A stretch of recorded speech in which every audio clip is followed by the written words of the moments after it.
Hello everyone, welcome you all to this video lecture series of international relation। इस video lecture में हम लोग nuclear doctrine of India देखेंगे। हम लोग देखेंगे कि अगर इंडिया जो है वो पंसिल एग्रीमेंट को साइन करता है, वर्ल्ड पीस का कमिटमेंट करता है, पॉलिसी ऑफ डिसआर्मामेंट में जब बिलीव करता है, तो इन सब के होने के बावजूद ऐसा क्या हुआ कि इंडिया जो है वो policy of डिसआर्मामेंट, policy of world peace को ब्रेक करके न्यूक्लियर वेपन का टेस्ट करता है। आखिर ऐसा क्या नेसेसिटी था इंडिया का? ओके, तो चलिए शुरू करते हैं। 1947 में जवाहरलाल नेहरू जो है वो first time nuclear program start करते, और ये ध्यान में रखना, ये जो न्यूक्लियर प्रोग्राम स्टार्ट होता है इसका मेन पर्पस जो था वो न्यूक्लियर वेपन बनाना नहीं था। ये इसका मेन पर्पस जो था वो था न्यूक्लियर एनर्जी जनरेट करना। और क्योंकि इंडिया जो है वो 1947 के आसपास जो है, इंडिया जब इंडिपेंडेंट हुआ था तो उस टाइम इंडिया अपना एनर्जी सिक्योरिटी फुलफिल नहीं कर पा रहा था। जो एनर्जी का नीड है उतना एनर्जी जनरेट नहीं कर पा रहा था, इसलिए न्यूक्लियर प्रोग्राम जो है जवाहरलाल नेहरू इनिशिएट करते हैं। और उसके हेड जो है वो डॉक्टर होमी जहांगीर बाबा होते हैं। इनको जो है father of Indian nuclear program भी कहा जाता है। ओके, अब देखो इंडिया क्यों न्यूक्लियर वेपन टेस्ट करता है। एक्चुअली 1962 में इंडिया और चाइना का वॉर हुआ था। 1964 में जो है ये चाइना जो है ये सक्सेसफुली न्यूक्लियर वेपन टेस्ट कर लेता है। फिर 1965 में इंडिया पाकिस्तान का वॉर हो जाता है, और चाइना और पाकिस्तान का फ्रेंडशिप भी बहुत ज़्यादा तेज़ बढ़ जाता। तो एक तरफ तो ये था कि चाइना से वॉर हो रखा है, चाइना 1964 में न्यूक्लियर वेपन बन गया, न्यूक्लियर वेपन आ गया चाइना के पास। 1965 में इंडिया पाकिस्तान का वॉर हो गया, चाइना पाकिस्तान का फ्रेंडशिप हो गया। तो इंडिया जो था वो दोनों ही साइड से दुश्मन से घिरा हुआ था, एनिमी कंट्रीज थे उस वक्त ये दोनों। ओके, तो इंडिया को सरवाइव के लिए, इंडिया का एग्जिस्टेंस के लिए ये बहुत ज़्यादा ज़रूरी था कि इंडिया भी न्यूक्लियर वेपन टेस्ट करे। ओके, अब क्या होता है कि 1968 में इंडिया को ये प्रपोज किया जाता है, और साथ ही साथ काफ़ी प्रेशराइज भी किया जाता है कि इंडिया जो है वो न्यूक्लियर नॉन प्रोलिफरेशन ट्रीटी को साइन करे। न्यूक्लियर नॉन प्रोलिफरेशन ट्रीटी क्या था? न्यूक्लियर नॉन प्रोलिफरेशन ट्रीटी, जिसको हम लोग NPT भी बोलते हैं, इसके अकॉर्डिंग ये था कि अगर इंडिया इस ट्रीटी को साइन करता है तो इंडिया को ये कमिटमेंट करना पड़ेगा कि इंडिया इन फ्यूचर कभी भी कोई न्यूक्लियर वेपन नहीं बनाएगा। ओके, तो ये 1968 में ऐसा होता है। लेकिन क्या इंडिया इस चीज़ को एक्सेप्ट करेगा? नहीं, क्योंकि यहाँ पे इंडिया का एग्जिस्टेंस थ्रेट में है। चाइना के पास न्यूक्लियर वेपन ऑलरेडी आ चुका था। ओके, चाइना पाकिस्तान का फ्रेंडशिप बढ़ रहा था, इंडिया का लगातार वॉर जो है वो पाकिस्तान के साथ हो जाता है, 1962 में चाइना के साथ भी हो जाता। तो अपने एग्जिस्टेंस को बचाने के लिए जो है इंडिया के पास न्यूक्लियर वेपन होना बहुत ज़रूरी था। इसलिए इवन दो इंडिया का जो फॉरेन पॉलिसी था वो पॉलिसी ऑफ डिसआर्मामेंट में बिलीव करता था, वर्ल्ड पीस में बिलीव करता था, पंसिल एग्रीमेंट में ये तो पीसफुल को एग्जिस्टेंस वगैरह वर्ल्ड पीस का बात कहा गया था, लेकिन फिर भी इंडिया जो है वो नॉन प्रोलिफरेशन ट्रीटी को साइन करने से मना कर देता है। ओके, अब इंडिया जो है रिफ्यूज़ क्यों करता है इस ट्रीटी को साइन करने के लिए? ये हम लोग ऑलरेडी फर्स्ट रीज़न देख चुके हैं कि इंडिया चाइना का रिलेशन उतना अच्छा नहीं था, और 1964 में इंडिया के पास न्यूक्लियर वेपन आ चुका था, तो सेफ्टी पर्पस के लिए ये बहुत ज़रूरी था। उसके बाद दूसरा रीज़न क्या है कि जितने भी 5 परमानेंट मेंबर थे यूनाइटेड नेशन के, यूनाइटेड नेशन सिक्योरिटी काउंसिल के, जो भी 5 परमानेंट मेंबर थे उन सब के पास न्यूक्लियर वेपन था। कौन कौन से 5 member? USA, USSR, France, UK, China, इन सब के पास जो है वो न्यूक्लियर वेपन था। ओके, अब क्या है कि जो न्यूक्लियर नॉन प्रोलिफरेशन ट्रीटी है उसमें ये भी कहा गया था कि जो भी 5 कंट्रीज़ है, ये 5 permanent member United nation security council के, इनके अलावा वर्ल्ड में जितने भी कंट्रीज़ हैं, अगर उनके पास न्यूक्लियर वेपन है तो वो उस न्यूक्लियर वेपन को डीन्यूक्लियराइज करेंगे, और साथ ही साथ ये कमिट करेंगे कि इन फ्यूचर वो कोई भी न्यूक्लियर वेपन नहीं क्रिएट करने जा रहे। तो ये तो काफ़ी पार्शियल है, या मतलब ये तो कोई भी इस चीज़ का लॉजिक नहीं बन रहा है कि क्यों आखिर यही 5 कंट्रीज़ के पास न्यूक्लियर वेपन होगा, बाकी दुनिया में किसी भी कंट्रीज़ के पास न्यूक्लियर वेपन नहीं होगा। एक साइड यूएसए जो है वो डेमोक्रेटिक कंट्री होने का वादा करता है, यूएसए, फ्रांस, यूके, ये तीनों तो काफ़ी ज़्यादा मतलब वर्ल्ड में डेमोक्रेसी का झंडा फहराते हैं, लेकिन फिर भी ये तीनों कंट्रीज़ जो है ये इस चीज़ को सपोर्ट कर रहे हैं कि नहीं इनइक्वालिटी हो वर्ल्ड में, केवल यही 5 कंट्रीज़ के पास न्यूक्लियर वेपन हो। तो ये रीज़न था कि इंडिया क्यों न्यूक्लियर नॉन प्रोलिफरेशन ट्रीटी जो है इसको साइन करने से मना कर देता है। ओके, इंडिया का कहना था कि जो ट्रीटी है वो काफ़ी ज़्यादा पार्शियल है, सेंसलेस है। फिर अब क्या होता है, 1996 में CTBT साइन करने के लिए इंडिया को कहा जाता है, comprehensive nuclear test ban treaty, कि इसके अंडर क्या था कि अब फर्दर कोई भी न्यूक्लियर टेस्ट नहीं होगा।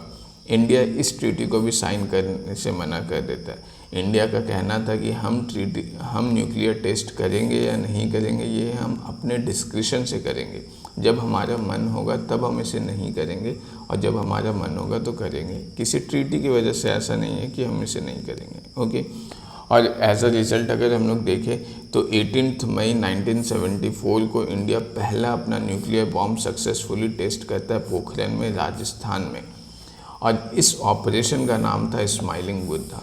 ये जो है ये बुद्ध पूर्णिमा के दिन ये न्यूक्लियर वेपन टेस्ट किया गया था। बुद्ध पूर्णिमा के दिन न्यूक्लियर वेपन टेस्ट करने का सिंपल मैसेज यही था कि इंडिया जो है वो वर्ल्ड को ये मैसेज देना चाहता था कि ये जो न्यूक्लियर वेपन का टेस्ट हुआ है वो पीसफुल पर्पस के लिए हुआ है।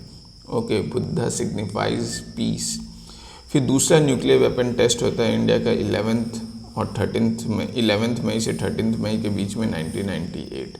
ये जो है ये भी पोखरण राजस्थान का एरिया यहाँ पे होता है, और इस ऑपरेशन का नाम था ऑपरेशन शक्ति। और ये ध्यान में रखने का बात है कि ये न्यूक्लियर वेपन टेस्ट भी बुद्ध पूर्णिमा के टाइम पे होते हैं। सिंपल सा लॉजिक था कि वर्ल्ड को ये मैसेज देना कि इंडिया जो ये न्यूक्लियर वेपन टेस्ट किया ये पीसफुल पर्पस के लिए किया है। ओके, क्योंकि Buddha signifies peace. Even India साफ साफ ये कह चुका था कि इंडिया जो ये न्यूक्लियर टेक्नोलॉजी है उसको यूज़ करेगा केवल पीस पर्पस के लिए, डेवलपमेंट के लिए, कुछ क्रिएटिव यूज़ के लिए। इंडिया कभी भी इसे डिस्ट्रक्टिव पर्पस के लिए यूज़ नहीं करेगा। ओके, और जैसे ही 1998 में सक्सेसफुली टेस्ट होता है इंडिया का न्यूक्लियर वेपन, उसके बाद इंडिया अपने आप को न्यूक्लियर पावर नेशन डिक्लेयर कर देता है। उसके बाद अब देखो अब क्या होता है, साथ ही साथ इंडिया जब ये न्यूक्लियर पावर नेशन खुद को डिक्लेयर करता है उसके कुछ दिनों बाद ही पाकिस्तान भी अपना सक्सेसफुली न्यूक्लियर वेपन टेस्ट कर लेता है, और जिसकी वजह से क्या होता है इंडिया और पाकिस्तान दोनों को सैंक्शन फेस करना पड़ता है वर्ल्ड में। लेकिन ये सैंक्शन बहुत लंबा टाइम तक नहीं चलता है, खास करके इंडिया के साथ, ऐसे पाकिस्तान के साथ भी नहीं चलता है। इंडिया के साथ ये सैंक्शन बहुत लंबा नहीं चलने के पीछे जो सबसे बड़ा रीज़न है वो है 1991 का LPG रिफॉर्म। जब 1991 में LPG रिफॉर्म आया था तो इंडिया का जो इम्पोर्टेंस है ये वर्ल्ड के लिए बहुत ज़्यादा बढ़ गया था, क्योंकि इंडिया जो है ये अपना मार्केट पूरा ओपन कर दिया था। तो जो भी वेस्टर्न कंट्रीज़ हैं या यूनाइटेड स्टेट्स वगैरह सब है, इन सब को मार्केट एक्सेस इंडिया में मिल रहा था अपने प्रोडक्ट्स और गुड्स सेंड करने के लिए। तो जैसे ही जब इकोनॉमिक इंटरेस्ट आता है तो ये यूरोपियन नेशंस अपना जो यहाँ पे जो भी बड़ा बड़ा कंपनीज़ था जो इंडिया में अपना प्रोडक्ट सेल कर रहा था उस पर बहुत ज़्यादा टाइम तक सैंक्शन नहीं लगाया जा सकता था इंडिया पे, क्योंकि फिर इन्हीं कंपनीज़ को लॉस होता। सेम केस यूनाइटेड स्टेट्स के साथ भी था कि ये बहुत टाइम तक इंडिया पे सैंक्शन नहीं लगा सकता था, क्योंकि यूएसए का बहुत सारा बड़ा बड़ा कंपनी इंडिया में अपना काफ़ी बड़ा मार्केट एक्सेस कर रहा था। ओके, तो इसलिए ये जो सैंक्शन लगा था इंडिया पे वो सैंक्शन बहुत ही जल्दी ख़त्म हो जाता है। तो 2003 में इंडिया डिक्लेयर करता है अपना न्यूक्लियर पॉलिसी। इंडिया का ये न्यूक्लियर पॉलिसी काफ़ी इम्पॉर्टेंट है, जिसको हम लोग बोलते हैं एटॉमिक पॉलिसी ऑफ इंडिया 2003। इस पॉलिसी में क्या किया था, इस पॉलिसी में सबसे पहला पॉइंट जो था वो ये था कि इंडिया जो है वो कभी भी पहले न्यूक्लियर वेपन यूज़ नहीं करेगा। इंडिया जब भी न्यूक्लियर वेपन यूज़ करेगा तो वो एज अ रिटेलिएशन होगा। मतलब सपोज़ कर लो कि कोई दूसरा कंट्री जो है वो अगर इंडिया पे न्यूक्लियर अटैक करता है तभी इंडिया जो है वो न्यूक्लियर वेपन यूज़ करेगा। या फिर कोई दूसरा कंट्री इंडियन आर्म्ड फोर्सेस पे न्यूक्लियर अटैक करता है, तभी इंडिया जो है वो सामने वाले कंट्री पे न्यूक्लियर वेपन यूज़ करेगा। तो ये ध्यान में रखना है कि जो न्यूक्लियर वेपन का यूज़ था वो कभी भी फर्स्ट यूज़ के लिए नहीं था। No first use of nuclear weapon, ये हमेशा एज अ रिटेलिएशन ही यूज़ होगा। ओके, और क्या था इस एटॉमिक पॉलिसी ऑफ 2003 में, यहाँ पे ये भी था कि अगर सपोज़ कर लो कि इंडिया जो है वो न्यूक्लियर वेपन यूज़ करता है तो बहुत ही ज़्यादा हाई इंटेंसिटी के साथ करेगा। ऐसा नहीं कि छोटा मोटा कोई न्यूक्लियर वेपन यूज़ करेगा। अगर इंडिया को यूज़ करने का नौबत आया तो ये सामने वाले को बिल्कुल भी नहीं बख्शेगा, बिल्कुल रूथलेस यूज़ करेगा। तो इंडिया साफ बोल दिया कि ऐसे तो हम कभी भी पहले यूज़ करेंगे नहीं, हम हमेशा रिटेलिएशन में यूज़ करेंगे। जब सामने वाला कोई हम पे अटैक करेगा न्यूक्लियर वेपन से तभी यूज़ करेंगे, लेकिन अगर हमें यूज़ करने का नौबत आया, अगर हम यूज़ करेंगे तो वो काफ़ी हाई इंटेंसिटी के साथ होगा। ओके, फिर थर्ड पॉइंट इस पॉलिसी का ये था कि इंडिया न्यूक्लियर वेपन कभी भी ऐसे कंट्रीज़ के अगेंस्ट यूज़ नहीं करेगा जिस कंट्री के पास न्यूक्लियर वेपन नहीं है। मतलब कि इंडिया केवल उन कंट्रीज़ के अगेंस्ट में न्यूक्लियर वेपन अपना यूज़ करेगा जो ऑलरेडी न्यूक्लियर वेपन जिनके पास है और जो इंडिया पे पहले अटैक कर चुके हैं न्यूक्लियर वेपन से। ओके, तो यहाँ पे ये भी कहा गया फोर्थ पॉइंट में कि अगर मान लो इन केस कोई भी कंट्री जो है वो अपना न्यूक्लियर वेपन यूज़ करता है इंडियन टेरिटरी में या इंडियन सिक्योरिटी फोर्सेस में, या फिर केमिकल वेपन यूज़ करता है इंडियन टेरिटरी या इंडियन सिक्योरिटी फोर्सेस में, या बायोलॉजिकल वेपन यूज़ करता है सेम इंडियन टेरिटरी और इंडियन सिक्योरिटी फोर्सेस पर, तो उस केस में इंडिया के पास ये ऑप्शन होगा कि वो अपना न्यूक्लियर वेपन यूज़ कर सके। ओके, फिर एक और ये काफ़ी इम्पॉर्टेंट पॉइंट है पीटी पर्सपेक्टिव से कि जो पॉलिटिकल लीडर हैं वो डिसाइड करेंगे कि इंडिया का न्यूक्लियर वेपन कब और कहाँ यूज़ करना है। आर्मी डिसाइड नहीं करेगा। मतलब जो न्यूक्लियर वेपन का कंट्रोल है कि कब यूज़ करना है, कहाँ यूज़ करना है, वो पॉलिटिकल लीडर के हाथ में है, ना कि आर्मी के हाथ में। और इसके लिए एक न्यूक्लियर कमांड अथॉरिटी बनाया गया है। इस न्यूक्लियर कमांड अथॉरिटी में एक तो है पॉलिटिकल काउंसिल और दूसरा है एग्जीक्यूटिव काउंसिल। जो पॉलिटिकल काउंसिल है इसके head prime minister of India रहेंगे, जैसे अभी नरेंद्र मोदी हैं। ओके, ये जो पॉलिटिकल काउंसिल है ये डिसाइड करेगा कि न्यूक्लियर वेपन कब और कैसे यूज़ करना है। और ये एग्जीक्यूटिव काउंसिल जो है, ये एग्जीक्यूटिव काउंसिल के जो हेड है वो नेशनल सिक्योरिटी एडवाइज़र होंगे जो अभी अजीत डोभाल हैं। ओके, और ये जो नेशनल सिक्योरिटी एडवाइज़र है इसका काम क्या होगा, जो एग्जीक्यूटिव काउंसिल है इसका काम क्या होगा, ये एग्जीक्यूटिव काउंसिल जो पॉलिटिकल काउंसिल को एडवाइस देंगे, इन्फॉर्म करेंगे, जो भी रिपोर्ट है वो देंगे रिलेटेड जो भी न्यूक्लियर वेपन्स है। ओके, कि कब न्यूक्लियर वेपन यूज़ करना है, ये सब एडवाइस देने का काम होगा, इन्फॉर्म करने का काम होगा, रिपोर्ट करने का काम होगा।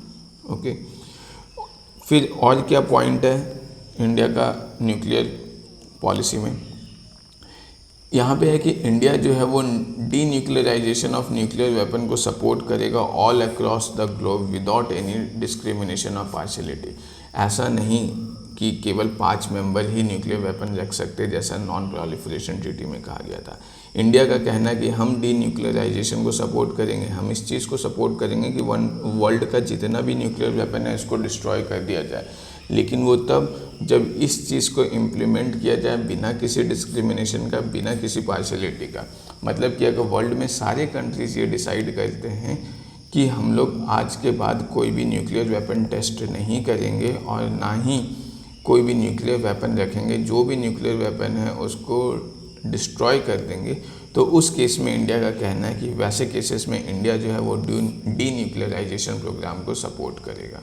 ओके, फिर और क्या है, जो 7th पॉइंट है इस पॉलिसी का वो ये है कि इंडिया जो है वो अपना न्यूक्लियर पावर का यूज़ जो है वो केवल पीस और डेवलपमेंट कॉजेज़ के लिए करेगा। ओके, यहाँ पे हम लोग ये देख लेते हैं कि किस कंट्री के पास कितना ज़्यादा न्यूक्लियर वेपन है। ओके, यहाँ पे ये आपको फिगर दिख रहा होगा, यहाँ पे एट प्रेजेंट जो है रशिया के पास टोटल 5889 न्यूक्लियर वेपन्स है। यूनाइटेड स्टेट्स सेकेंड नंबर पे 5224, China 410, France 290, United kingdom 224, Pakistan 170, India 164, Israel 90, north Korea 30। कुछ ऐसे कंट्रीज़ भी हैं जिन्होंने न्यूक्लियर पावर टेस्ट तो नहीं किया लेकिन उनके पास न्यूक्लियर वेपन्स है। मेन अभी जो इम्पोर्टेंट है वो ये कंट्रीज़ हैं। ओके, ये ध्यान में रखना है कि इंडिया का जो पोजीशन है first, second, third, fourth, fifth, six, seventh, India 7th position पे है। और ये भी देखो यहाँ पे लिखा हुआ है कि अगर सपोज़ कर लो एक न्यूक्लियर वेपन यूज़ होता है न्यूयॉर्क सिटी में, तो उससे लगभग 6 लाख लोगों का डेथ होने का चांसेस है, एस्टिमेटेड फैटेलिटीज़ है। ओके, तो आई होप ये वीडियो आपको अच्छा लगा होगा। इसमें हम लोग बेसिकली ये देखें कि इंडिया जो है वो न्यूक्लियर टेस्ट क्यों करता है, इवन दो इंडिया जो है हमेशा से policy of disarmament, world peace और पंसिल एग्रीमेंट को फॉलो कर जाता।